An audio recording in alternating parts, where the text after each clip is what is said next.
Amados, a paz do Senhor. Amados, vamos hoje tratar da nossa lição 4, né, do livro, cujo título é o livro de Atos, né, a igreja, o seu viver e o seu agir.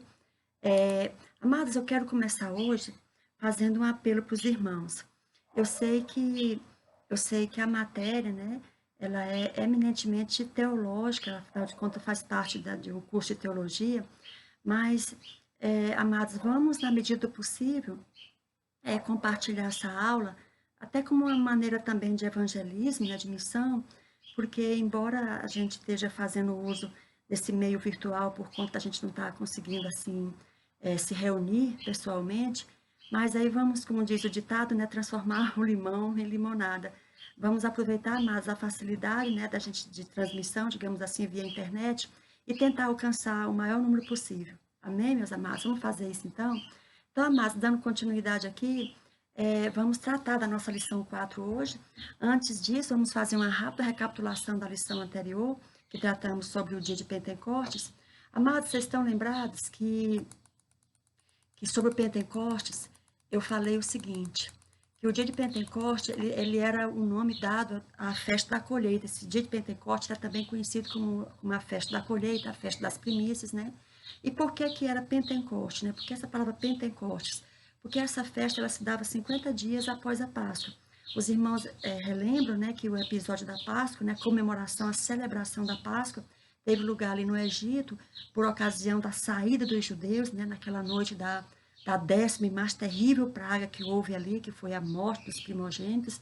Então, o povo de Israel ali foi orientado por Deus a matar um cordeiro, a pegar o sangue desse cordeiro e passar nos umbrais da porta, e em seguida comer esse cordeiro com ervas amargas, e já se preparando para sair, deveriam fazer pães, mas como a saída ia ser rápida, esses pães teriam que ser sem fermento, ou seja, porque se botasse fermento, não ia dar tempo o fermento ali fazer o seu efeito, porque eles tinham que sair rapidamente, e ali vai haver a passagem ali do Mar Vermelho, né? Toda a história que os irmãos já conhecem, né? Pois bem, o dia de Pentecoste, amado, recapitulando, que se dava 50 dias, né, após a Páscoa, esse dia de Pentecoste, ele vai ser instituído, entre outros lugares na Bíblia, né, está lá em Deuteronômio 16, no versículo 10, e também lá em Êxodo 23, no versículo 16.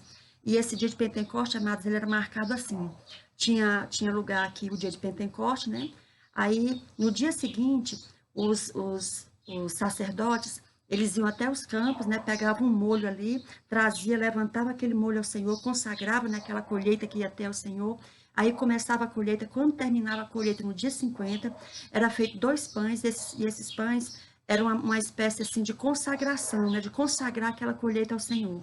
Então, todo ano tinha essa festa, a festa do Pentecostes, porque era uma festa instituída no calendário religioso de Israel, mas só relembrando, amados, que naquele ano, embora Jerusalém tivesse cheia, né, de peregrinos, judeus que vinham do mundo inteiro estavam ali, era um dia assim, muito celebrativo, digamos assim, de muita alegria, com muita... Então, o que aconteceu? Acontece que naquele dia, naquela ocasião ali, o clima assim estava meio tenso, né? Estava meio estranho. Por quê, amados? Porque tinha havido, né, todos aqueles eventos assim, poucos dias atrás, tinha havido ali o assassinato de Jesus Cristo, a ressurreição, tinha havido aquelas trevas, né, por sobre a cidade, ali um eclipse, né, naquela cidade, houve um terremoto naquela cidade. Então, amados, então as autoridades estavam apreensivas com essa história de ressurreição. Então, os discípulos de Jesus estavam debaixo dos olhos assim das autoridades judaicas. Aquela casa, né, a casa de João Marco, que era um cenáculo, porque era uma casa de 2 andares e a parte de cima costumava se chamar de cenáculo. Aquela casa estava sob os olhares, né, das pessoas, estavam com os olhos nos discípulos ali, observando o que eles iam fazer, né, por causa dessa história da ressurreição. Então, as autoridades temiam que, de repente, eles fizessem um levante, fizessem ali realmente uma manifestação ou coisa parecida.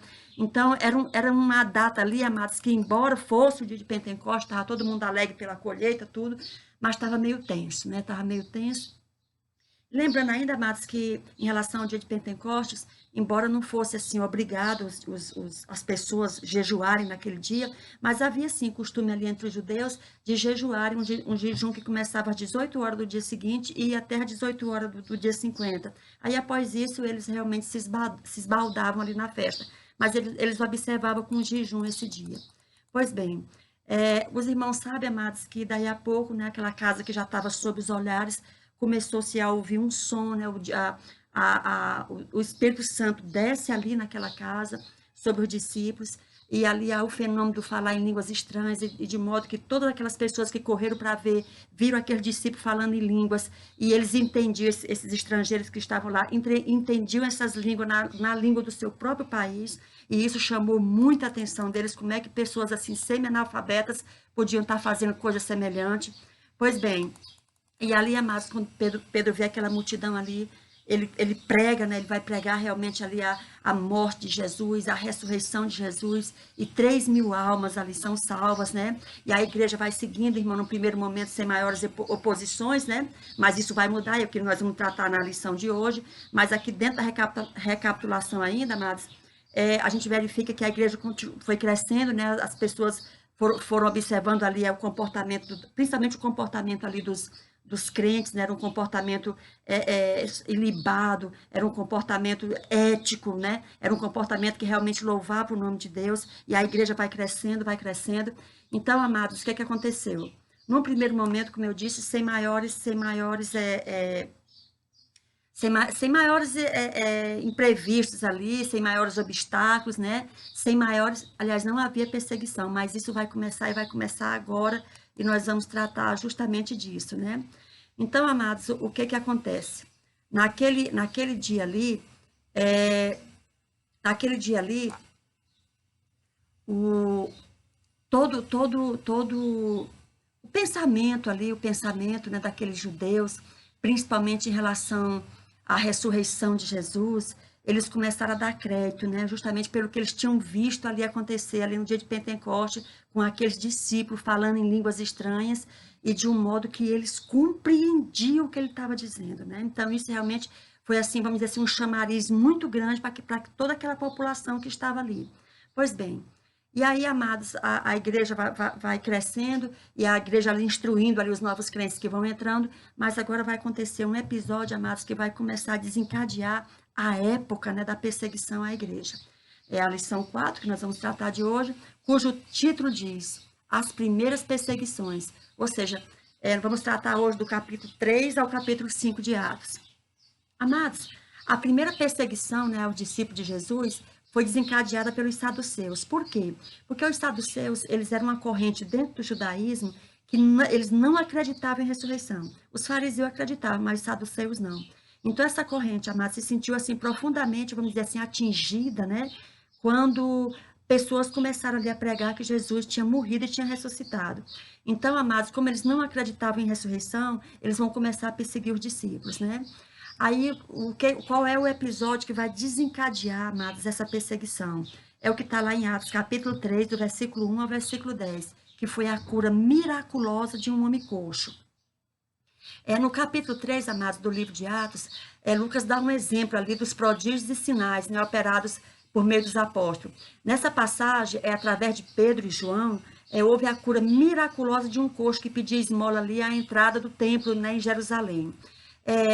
Engraçado, amados, isso é importante que a gente ressalte, né? Porque mesmo possuindo ali uma nova visão a respeito do propósito divino, ou seja, a graça, né, a ressurreição, a graça, os apóstolos e demais crentes ali, eles continuaram observando os costumes dos judeus e ajudando no templo ali regularmente, eles não abandonaram o templo, né? E, amados, os trabalhos ali no templo, né, os trabalhos no templo, entre outros, né, eles consistiam em, por exemplo, a gente pode ver isso lá em Salmo 55, no versículo 17, e também em Daniel 6, versículo 10. Entre outras atividades, haviam três atividades, né? Na chamada terceira hora, que era às 9 horas da manhã, tinha o sacrifício da manhã. A hora sexta, né, que era meio-dia, havia um culto, né, provavelmente de ação de graças. A nona hora, ou seja, às 3 horas da tarde, havia o chamado sacrifício da tarde. E foi num desses sacrifícios, amado, num desses sacrifícios da tarde, que Pedro, né, Pedro ali mais João, se dirigem ao templo, né, e ao passar ali por uma das entradas do templo, uma porta, né, chamada Porta Formosa, as atenções daquele discípulo ali foram atraídas para um homem, né, coxo de nascença, que pedia esmola ali prostrado. Chamando a atenção ali daquele homem aleijado, amados, Pedro ordenou que ele se levantasse e andasse. Pois bem, E Pedro fez isso invocando a autoridade do nome de Jesus. Amados, o homem se levantou, né, cheio de alegria, e bem alto começou a glorificar a Deus. E isso chamou a atenção, né, de todos que estavam ali, inclusive das autoridades. Pois bem, aí começou a se aglomerar ali, amados, uma multidão, né? E Pedro, né, aproveitou que tinha muita gente ali e começou a pregar outro sermão, ou seja, seria o segundo grande sermão dele, né? E dizer que o que tinha acontecido ali tinha sido feito por meio de Jesus, que era o Messias que tinha sido rejeitado por Israel, que fora crucificado, que foi morto, mas que estava vivo. E era pelo fato dele estar vivo, né, que aquele coxo pôde andar, e isso era uma maneira do Deus de Israel glorificar o Filho, né, fazendo esses prodígios e maravilha. Então, amados, nessa hora que ele disse que ele atribuiu ao Messias, né, a Jesus, ter feito aquele coxo pular, né, sair saltando, certamente aquelas pessoas que estavam ali se lembravam, né, conheciam aquela passagem, a passagem messiânica ali no livro de Isaías, que é justamente o livro messiânico, que dizia que um sinal, né, que um dos sinais da messianidade, né, do Messias, do enviado, seria justamente fazer os coxos saltarem como servos. Vocês podem ler isso lá em Isaías 35, versículo 6. Pois bem, Pedro chega ali, né, fala para o coxo, levanta-te e anda. O coxo ali, amado, estava só pedindo uma esmola, né? E aí a gente observa que são poucas as vezes, né, que os amigos de Cristo possuem abundância de bens terrenos. Ao ouvir Pedro, né, ao ouvir de Pedro, né, quando o coxo ali ouviu de Pedro dizer, não possuo prata e nem ouro, teria por certo ficado triste, né? Aquele pobre coxo teria ficado triste. Mas Pedro, amado, tinha algo muito mais valioso para lhe oferecer, né? E assim que o coxo andou, amado, quando o coxo anda ali, os fiéis, né, começaram a glorificar a Deus pelo que aconteceu, o coxo glorificando a Deus pelo que aconteceu, e os demais judeus que estavam ali ficaram pasmados ali diante do ocorrido, né? E aí, com esse milagre, amados, começa, né, uma nova fase da história da igreja. Como eu disse, né, a fase da perseguição.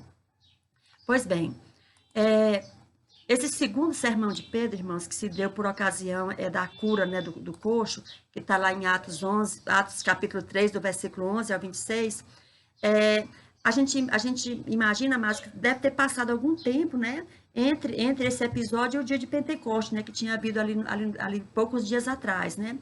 E muito daquela multidão que estava ali no dia de Pentecostes já tinha retornado para os seus países, né? O povo, né, estava mais calmo, ou seja, a vida seguia ali regularmente, né? Os apóstolos estavam ocupados ali instruindo os novos crentes, né?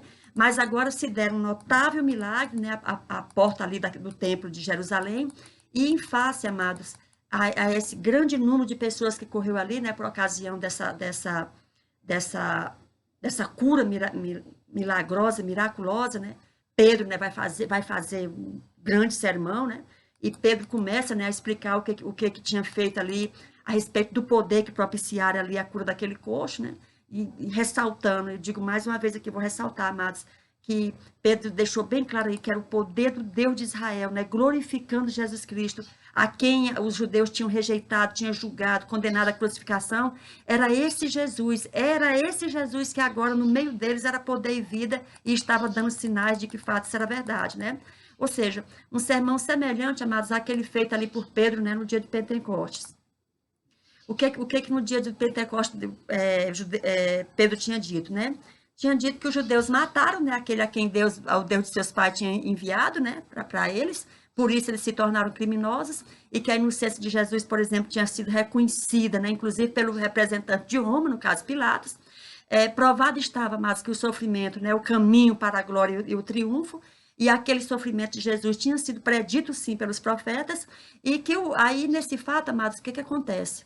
Eles pregando a ressurreição, né, e aquele milagre no nome de Jesus provava que Jesus estava vivo, então eles passaram a olhar a morte de Jesus ali já, vamos dizer assim, com outra perspectiva, principalmente ali os fariseus, né, os saduceus não queriam nem ouvir falar em ressurreição, mas para os fariseus era algo que de repente podia até aceitar, porque tudo bem, o Messias morreu, mas o Messias estava vivo.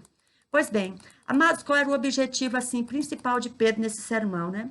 O objetivo principal de Pedro nesse sermão não era assim condenar os judeus, mas era convencer, né, aqueles homens de que Jesus, sim, era o Messias, tinha sido crucificado, mas estava vivo, né, pelo milagre ali, pelo poder de Deus na ressurreição de Jesus Cristo.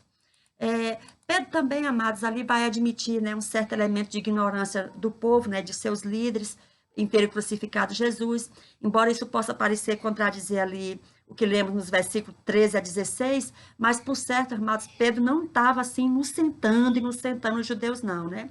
Era certo, ele deixa bem claro lá, que os judeus eram culpados e responsáveis pela maldosa rejeição daquele cuja inocência fora reconhecida, né, por Pilatos, né? Por Herodes também, mas certamente, amados, aquele elemento de ignorância deles ali não podia ser desprezado, até mesmo à luz ali de Lucas 23, versículo 34, quando Jesus diz, não sabem o que fazem, né? Não sabem o que fazem.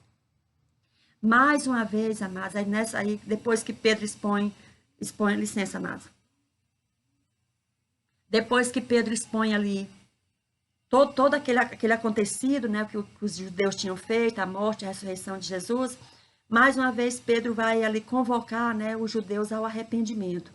E lá em Atos, amado, no capítulo 4, do versículo 1 ao 4, né, Pedro ainda estava, né, no seu sermão, não tinha terminado o sermão, quando vieram os sacerdotes, né, os sacerdotes vieram ver o que estava acontecendo ali. Vieram os sacerdotes, vieram o capitão do templo, né, e os saduceus, ressentidos, amados, porque por eles ensinarem o povo, né, e anunciarem Jesus é ressurreto, né, dentre os mortos, coisa que um saduceu não podia admitir. Então eles prendem, né, eles prendem ali os discípulos e recolhem ao cárcere, né, porque já era tarde, né, já era tarde, então eles levam lá e deixam os dois apóstolos presos, né. Só que teve um porém, amados. Muitos que ouviram aquela palavra ali aceitaram, né? E a Bíblia diz que subiu o número de conversas ali de 3 mil para quase 5 mil. Então, amados, recapitulando, né, o que foi dito até agora, o capítulo 3 do livro de Atos, registra um fato, né, que chamou a atenção do povo de Israel, que foi a cura do coxo de nascença. Pedro, né, ao explicar a cura desse homem, testificou que era o poder do Deus de Israel glorificando o seu filho Jesus.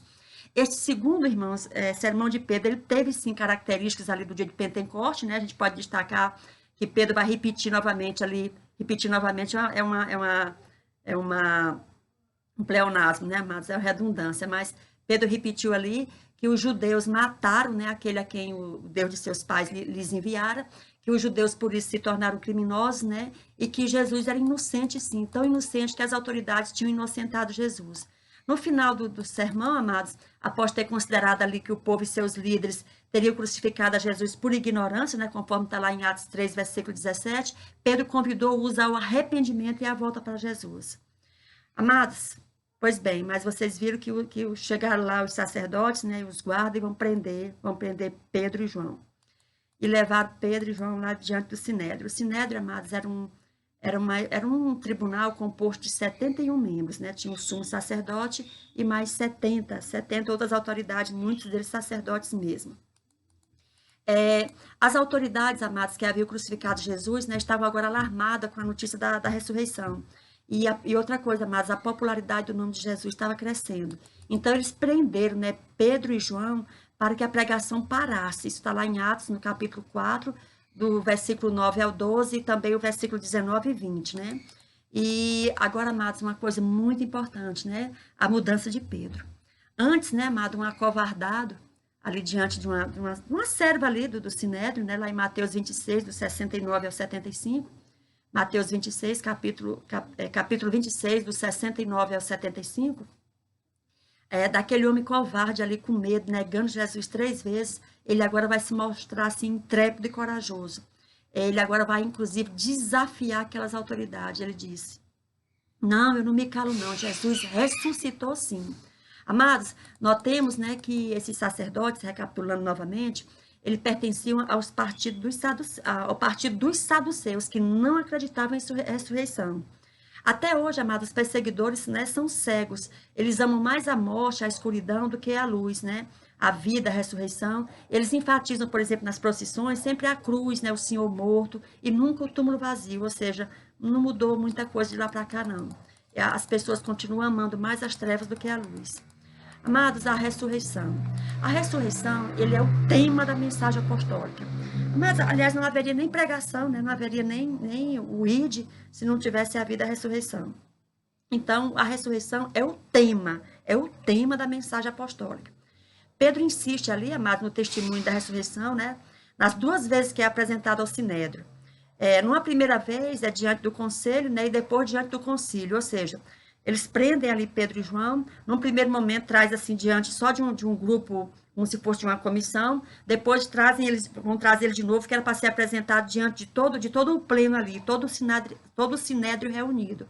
Isso está lá em Atos, né, no capítulo 3, versículo 15, no capítulo 4, versículo 10 e no versículo 33, e em Atos 5, versículo 30. Aí, amados, quando eles são apresentados diante daquele conselho ali, um sacerdote pergunta, né? O sumo sacerdote pergunta, com que poder ou em nome de quem vocês fizeram isso? E isso está lá em Atos 4, versículo 7. Amados, e era um teste, né? Porque os sacerdotes ali, supostamente baseados em Deuteronômio capítulo 13, eles queriam descobrir se aqueles homens eram enviados de Deus, né? Ou se eram mero idólatras, né? Enganadores. E Pedro, amados, enfaticamente responde. A resposta está lá em Atos capítulo 4, versículo 10. Ele diz, tomai conhecimento todos vós e todo o povo de Israel, que em nome de Jesus Cristo, o Nazareno, a quem vós crucificaste e a quem Deus ressuscitou dentre os mortos, sim, é em seu nome, ou seja, é no nome desse Jesus, que esse que está diante de vocês aqui, esse que era coxo, está curado. Amados, é interessante, assim, a gente fazer uma analogia, né? O que aconteceu para Pedro ter mudado tanto? Vocês já pararam para pensar isso? Poucos dias atrás, era um pobre de um homem com medo. Uma moça chega para ele e fala assim, você é seguidor dele? Não, não, não sou não. Não, é assim. Não, não, não, não sou não. Não, nunca vi dizer. Não, não sei. Morrendo de medo ali a menina era porteira ali no Sinédrio, né? E o que aconteceu, irmãos, para esse homem, assim, mudar desse jeito, né? Mudar desse jeito. Amado, tinha havido o dia de Pentecoste, né? Pedro já tinha sido revestido do poder do Espírito Santo, né? Pedro agora, amados, tinha intrepidez para levar essa palavra, né? A gente pode, amados, um dos símbolos do Espírito Santo é o azeite, né? É o óleo, é o combustível. Amados, a gente faz assim uma pergunta, né? Pode, por exemplo, o pavio de uma lamparina não ser consumido caso ele não tenha óleo, caso ele não tenha um combustível ali, porque o pavio, amados, é só um pedaço de pano, às vezes um pedaço de algodão, é um trapozinho ali, né? Um trapinho ali. Se você bota fogo nesse trapo, irmãos, ele vai virar só a cinza. Mas se aquele trapo tiver óleo nele, tiver um combustível, ele vai queimar, mas o trapo não vai se consumir, o trapo vai se conservar. Aliás, amados, tem até aqui, eu vou mostrar para os irmãos, olha, isso aqui é uma lamparina, né? Ó, aí aqui dentro tem um trapo aqui, ó, pedaço de pano. Se esse pedaço de pano, amados, tivesse sem um combustível, tipo sem um óleo, sem um azeite, né, nos dias de hoje, né, um querosene, alguma coisa assim, se você bota fogo nesse pavio, ele sem nada, ele seco, ele vai queimar, vai virar só o pozinho. Mas se você bota fogo, irmãos, e aí dentro tem óleo, e essa lamparina aqui tem óleo sim, né? Tem óleo, tem azeite aqui dentro, olha o que vai acontecer, ó. Ela dá luz, ó, o pavio é luz, e o pavio não se consome, ó, não vai se consumir. O pavio, continua o pavio aqui, porque, na verdade, o pavio aqui é só um instrumento, é só um meio, porque quem tá segurando essa luz aqui é o óleo, né? Então, é o óleo, amados, que o óleo do Espírito, é a gente estar no Espírito que faz com que a gente, amados, seja essa luz. E outra coisa, amados, o nosso conhecimento, ele se esgota, né? Nossa inteligência tem limite, mas quando nós estamos assim, cheios do Espírito, nós somos capacitados ao infinito. A verdade é essa, capacitados ao infinito pelo amor do Deus que habita em nós, né? Isso está lá em Atos capítulo 4, versículo 8, e em Mateus 10, no versículo 19 e 20. Por que, amados, capacitados ao infinito? Porque enquanto tiver óleo aqui dentro, amados, ó, um trapinho velho, é um trapinho aqui. Mas isso aqui, amados, isso aqui pode botar fogo aqui, pode botar fogo e não se preocupe com o pavio vai aguentar. Por quê? Porque está sendo sustentado pelo óleo, pelo combustível. Amém, meus amados? Na nossa analogia, pelo Espírito Santo. Glória a Deus. Pois bem, Então, amados, esse Pedro aí revestido de poder, né? Ele vai pregar com ousadia e, ao mesmo tempo, né? Ele mostra ali, amados, uma singular serenidade na disposição de sofrer, sim, pelo evangelho sem se deixar abalar. Então, amados, recapitulando, né? João foram presos ali pelas autoridades para que não falasse o nome de Jesus, né? Foi Pedro e João. O tema da mensagem apostólica é a ressurreição. Como eram chamados ali a pregação dos apóstolos? Era chamada de o testemunho da ressurreição de Jesus. De que seriam, né, acusados ali, caso os apóstolos respondessem perante o Sinédrio, né, que a cura do coxo se der em nome de Jesus. Eles seriam acusados, né, de blasfêmia contra o Deus dos judeus. E aí, amados, Pedro, né, Pedro não temeu as ameaças e vai pregar com ousadia e singular serenidade, né? Por quê? Porque estava revestido do poder de Deus, estava revestido pelo Espírito Santo.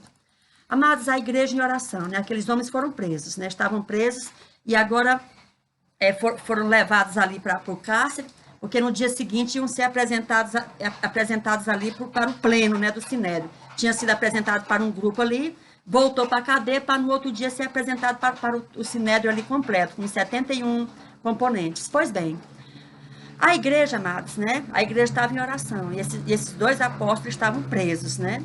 Pois bem, nós sabemos, amados, que a oração é o recurso mais poderoso que a igreja tem à sua disposição para lançar a mão, assim, quando ela se vê ameaçada pelo poderio mundano. E Pedro e João, amados, uma vez soltos, né? Depois que eles foram soltos, eles procuraram os irmãos e lhes contaram, né? Tudo que tinha havido ali, né? E o que eles tinham dito, né? Os principais sacerdotes e anciãos. Está lá em Atos 4, versículo 23. O que é importante, amados, após a vitória, a gente dá o testemunho, né? Mas vamos voltar um pouquinho antes. Pois bem, eles estavam presos ali, amados, e nessa hora, né? É feita uma oração especial. Uma oração especial, talvez pelo próprio Pedro, né? Atribuindo ao poder onipotente, né? Revelado ali na criação, o fato, né? Deles terem curado, né? Depois, pela palavra deles, aquele coxo ter sido curado. E também ali naquela oração, amados, está lá em Atos 4, do versículo 25 ao 27, fica declarado que todos aqueles que têm um nome, que temem, né, e que levam o nome do Senhor, sofrerão oposição humana. E ali, amados, onde aqueles crentes estão orando, né, vai haver um mover do Espírito Santo, né, e há um tremor no lugar onde eles estavam, ali eles foram cheios do Espírito Santo. Houve também um tremor de línguas ali, poderosamente eles começaram a anunciar a palavra de Deus, né, está lá em Atos 4, versículo 31. E é interessante, amados, um ponto aqui a considerar, né? Dessa fervorosa oração elevada ali a Deus em face à perseguição, temos 2 pontos a destacar. O nosso Deus, ele responde às nossas orações, né? A Bíblia diz que a terra tremeu ali. E o Espírito Santo estava ali, dando àqueles discípulos, né, a intrepidez para eles continuarem a pregar a palavra de Deus, né? Sinais, maravilhas, seguiriam aqueles missionários. E o sentimento que estava mais no coração daqueles crentes é que ali não havia lugar para ódio no coração deles, reinava ali um sentimento de liberdade para pregar, uma liberdade interior, né? Que ela independentemente ali de haver cadeias nas mãos ou não. E movidos ali, amados, pela abnegação, né, eles queriam apresentar, pela pregação ali, o Cristo ressurreto, poderoso para salvar. As orações, né, dos que abrigam tão nobres sentimentos, amados, certamente hão de ser respondidas sempre que o reino de Deus e a justiça, né, do Senhor ocupar o primeiro lugar em nossas vidas. Pois bem, ainda, amados, falando, os eleitos, né, é bom a gente colocar, os eleitos do Senhor, eles podem clamar, né, pode clamar dia e noite contra as opressões da terra, sim. E ainda que a resposta do Senhor possa nos parecer demorada, como está lá em Lucas 18, versículo 7, sem dúvida, amados, ela virá. Fazendo aqui uma rápida recapitulação, amados,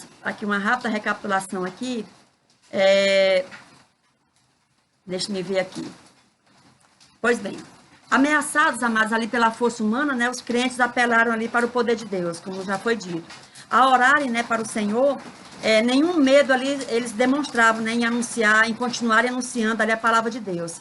E diante da perseguição, amados, após a cura ali do coxo de nascença, os discípulos não desistiram do ministério da cura. Isso fica bem claro na oração deles, não desistiram do ministério da cura. Então, à medida que os discípulos oravam, amados, tremeu o lugar ali onde eles estavam, né? E veio a seguir o tremor de almas, né? E todos ali foram cheios do Espírito Santo mais uma vez. Ressurreição, né? E nem falando negócio de cura em nome de Jesus, essas coisas. E nós observamos que os crentes ali em oração disseram, não, nós vamos continuar falando o nome de Jesus e vamos sim continuar com o nosso ministério de cura. Pois bem, amados, agora ali no livro de Atos vai haver um parênteses, né? Vamos dizer assim, Atos capítulo 5, do versículo 1 ao 11, que é um triste parênteses, vamos dizer assim. Vai falar ali de Ananias e Safira. Amados, Ananias e Safira, né? Ali era o joio no meio do trigo, né? Contando o ocorrido, né? Para os irmãos que não tenham familiaridade com o termo, que ainda não tenha familiaridade com o ocorrido, de que se trata, quem eram Ananias e Safira. Ananias e Safira, eles se converteram ali, possivelmente no dia de Pentecostes, não sabemos, e eles faziam parte ali da igreja de Cristo, né, da igreja primitiva. Pois bem, os discípulos ali, amados, já na era da cruz ali, na era da graça, né, já na era da graça, tinham por sobre si, aliás, isso se estende até os nossos dias, tinham por sobre si um grande privilégio, né, qual fosse. Amados, não havia mais a necessidade, desde que o véu tinha sido rasgado, Jesus era ressurreto, de mediação, né, entre Deus e os homens. A única mediação era Jesus Cristo. Não precisava mais a gente precisar, por exemplo, de um sacerdote. Hoje nós somos nossos próprios sacerdotes. Nós temos a liberdade e o privilégio, assim, de por meio de Jesus, a gente se dirigir ao Pai. Pois bem, mas isso, amados, veja bem o que vai acontecer com Ananias e Safira. Porque se por um lado, amados, é um grande privilégio a gente poder se dirigir diretamente a Deus, por outro também, amados, é uma grandiosa responsabilidade isso, coisa que Ananias e Safira não se atentaram ali, né? Então, o que acontece, amados? Ali havia um acordo, não era obrigado, não tinha uma lei que mandasse, era por uma questão, assim, deliberativa, né? As pessoas, por uma liberalidade, digamos assim, era uma liberalidade. Eles vendiam suas coisas ali, e quando tinha alguém necessitado ali, eles vendiam e davam para aquele necessitado, né? Então, Ananias e Safira tinham uma propriedade, disseram que ia vender e que dariam todo o dinheiro para os discípulos, e não deram. Venderam o valor, para o valor que eles declararam lá, mas não deram e mentiram, disseram que tinham vendido por outro valor. Mas naquela hora ali, o que acontece, né? Os dois ali, marido e mulher, eles estavam de acordo, né? Lembrando, amados, que nem sempre a mulher ela é obrigada a seguir o homem, né? Embora o homem seja o cabeça do casal, tudo, mas se o intento ali, amados, é manifestamente ilegal, a mulher não é obrigada, né, a seguir o marido. E por quê, amados? Porque ali os dois vão morrer, todos os dois vão morrer. Ele morre primeiro, depois morre ela, né? Porque ela chega e continua sustentando aquela mentira. Pois bem, amados, e por que isso aconteceu, né? Porque no meio do povo santo, mas não deveria mais haver, ali o recado era claro, não deveria mais haver lugar para hipócritas, né? Para mentirosos, pessoas que dizem uma coisa e fazem outra. A Bíblia diz, amados, que Deus não quer o voto de ninguém. Mas se essa pessoa fez esse voto, que se apresse, né? Que se apresse para cumprir sem hipocrisias. Amados, alguém pode estar perguntando, mas por que isso não acontece até hoje, assim, alguém for um hipócrita e Deus fulminar? Mas porque se acontecesse isso, ia ficar muita criança sem pai, sem mãe, né?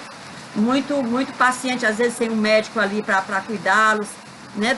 Então, assim, ia terminar que outras pessoas iam pagar pelo erro do outro, né? E, amados, nós estamos na época da graça, mas ali ficou claro que ninguém escarnece de Deus. Ali foi um sinal de que o tempo da graça não é um tempo que você pode fazer o que quiser, não. Porque os olhos de Deus continuam postos sobre todos nós, né? Para nos abençoar, sim, mas também, amados, para cobrar quando nós não andamos, né, segundo aquilo que nós nos predispusemos assim a andar. Pois bem, e é interessante, amados, que uma mentira contra uma administração ali da igreja que era, amados, a verdade é que esse tipo de coisa, mas começou a chover, está chovendo muito aqui. Então, eu espero que não vá atrapalhar o áudio, né, para vocês ouvirem. Porque eu estava tentando gravar ali na frente, mas tinha muito som, aí eu vim aqui para trás, aqui pro quintal. E começou a chover, mas vamos seguir, amados, a gente tem que aproveitar a oportunidade, né? Então, amados, voltando aqui, a mentira, amados, a fraude, né, a corrupção, amados, é a fonte de todos os males de administração governamental. porque, amados, tantas pessoas vivem sofrendo, né, debaixo de governos corruptos, por esse tipo de coisa, porque, de fato, amados, as pessoas fazem as leis ou combinam de fazer certas coisas, né, de certos comportamentos, e elas não obedecem, e aí, amados, no final todos sofrem, né? Então, amados, aqui, agora vamos falar da prisão dos apóstolos propriamente dito. A prisão dos apóstolos. Agora eles vão ser presos, né? E o que acontece? Pela segunda vez, amados, as autoridades aqui vão tentar contra os apóstolos. E dessa vez vai entrar a figura do famosíssimo Gamaliel, mestre de Israel, professor do apóstolo Paulo. Aconteceu assim, amados. Os discípulos, eles continuavam pregando, né, a ressurreição. Foram presos, né? Mas a Bíblia diz, lá em Atos 5, do versículo 5 e o versículo 19, que um anjo do Senhor os livrara. Pois bem, no outro dia, né? No outro dia, quando foi dito aos soldados ali que levasse os discípulos ali à presença do Sinédrio, eles disseram, né? A cadeia está fechada. Os guardas estão lá, mas eles sumiram. Amados, ainda estavam ouvindo isso. Vou dar um pause aqui rapidamente, amados, começou a molhar aqui, só um momentinho. Amados, vamos continuar aqui. Eu vim aqui para dentro porque a chuva lá estava muito forte. Eu vim para cá. Vamos começar. Vamos falar aqui da prisão dos apóstolos, né? Pela segunda vez ali, as autoridades, elas tentam contra os apóstolos ali. E dessa vez vai entrar a figura, né, do famosíssimo Gamaliel, mestre em Israel e professor do apóstolo Paulo. Pois bem, aconteceu assim. Os discípulos, né, continuaram pregando a ressurreição e foram presos. Mas a Bíblia diz lá em Atos, no capítulo 5, versículo 19, que um anjo do Senhor os livrara. Mas a coisa foi assim, né? No outro dia, né, quando foi dito ali aos soldados que levassem à presença do Sinédrio, né? Aí os soldados chegaram lá, não tinha nem Pedro e nem João lá, e eles voltam e dizem assim para as autoridades: a cadeia está fechada, os guardas estão lá, mas eles sumiram. Amados, eles ainda estavam ouvindo isso, né? Quando alguém chega e diz assim: olha, eles estão lá no templo pregando. Os que estavam presos lá dentro estão lá no templo pregando. Amados, eles foram lá, né, para repreender os apóstolos. Mas aí, amados, quando eles repreendem, né, Pedro responde, né? Antes importa obedecer a Deus do que aos homens. Está lá em Atos 5, 29. Amados, quando Pedro disse isso, eles vão para matar aqueles apóstolos ali. Eles ficaram assim muito enfurecidos, né? E nisso, amados, se não fosse ali abaixo de Deus, né, a interferência de Gamaliel, eles teriam sido apedrejados, pois enfurecidos, os inimigos do evangelho pretendiam sim matá-los, né? Gamaliel, amados, era líder dos fariseus ali no Sinédrio. Os fariseus, eles eram respeitados, né? Esses homens eram respeitados. Por quê? Porque no passado, por toda uma situação, amados, que tinha sido do início, né? Como se vai se dar o início dos fariseus ali, como é que vai surgir essa seita. Era um povo, amados, que embora tenha sido chamado de hipócritas, e eram, né, de fato, ali Jesus os chamou de hipócritas, mas eles sim gozavam de prestígio ali entre o povo, né? E Gamaliel, amados, Gamaliel mais ainda, né, porque ele era um líder ali, um rabino, muito gozava ali realmente de muito prestígio do povo. E o que Gamaliel falou? Gamaliel falou assim: olha, larga esses homens de mão, porque se esse caminho for de homem, ele perece. Se esses que for do caminho aí, esse que se diz do caminho, se esse movimento for de Deus, vai permanecer. Inclusive, amados, Gamaliel vai citar ali outros líderes, né, de movimentos que arrogando, né, para si serem enviados de Deus, não eram de fato enviados, tanto é que esses movimentos tinham acabado. Ele chega até a citar dois líderes lá, né, Teudas e Judas, um outro Judas, obviamente, que não era o que se enforcou, o discípulo, o apóstolo de Jesus. Amados, porque alguém já disse, né, amados, que toda autoridade, né, que toda assembleia que existir em nome do céu será estabelecida. Se for realmente enviada do céu, será estabelecida. Mas aqui tentar, né, existir sem esse nome, sem essa autoridade, certamente não será afirmada. Recapitulando aqui, amados, as autoridades religiosas de Israel mandaram prender os apóstolos, né, com o propósito de impedir a ação da igreja. Gamaliel, um notável rabino ali, aconselhou as autoridades religiosas a deixar em paz esse novo movimento, né, porque talvez pudesse ser proveniente de Deus, né, Gamaliel disse. Os saduceus, amados, que se mostravam aborrecidos ali com esses ignorantes galileus, entre aspas, né? Estou com a outra mão aqui segurando o notebook, não dá para fazer as duas aspas ao mesmo tempo. Mas os saduceus ali que se mostravam aborrecidos com os ignorantes galileus não acreditavam na vida após a morte, né? Os apóstolos eles foram presos, porém durante a noite, amados, eles foram soltos ali por ação de um anjo, né?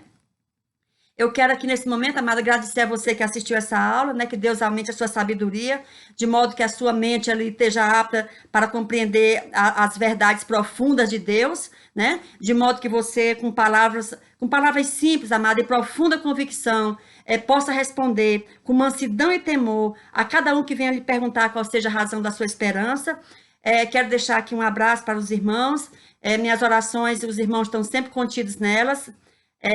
Certamente, amados, o Senhor nos fará prosperar nesses dias de confinamento, prosperar no pregar da palavra, amados, e no partir do pão, porque não faltará mantimentos em nossas casas, porque é o Senhor, amados, que nos sustenta. Vamos continuar com essa fé dos apóstolos, com essa serenidade em passarmos essas situações, amados, confiando em Deus e na providência de Deus. E é isso aí, meus irmãos, firme e forte, porque é assim que o evangelho anda, é de fé em fé, de luta em luta, de vitória em vitória. Que Deus vos abençoe, que Deus vos guarde, em nome de Jesus. Logo, logo, eu posto a lição 5. Deus abençoe, meus amados. Um abraço fraternal em Jesus. Amém.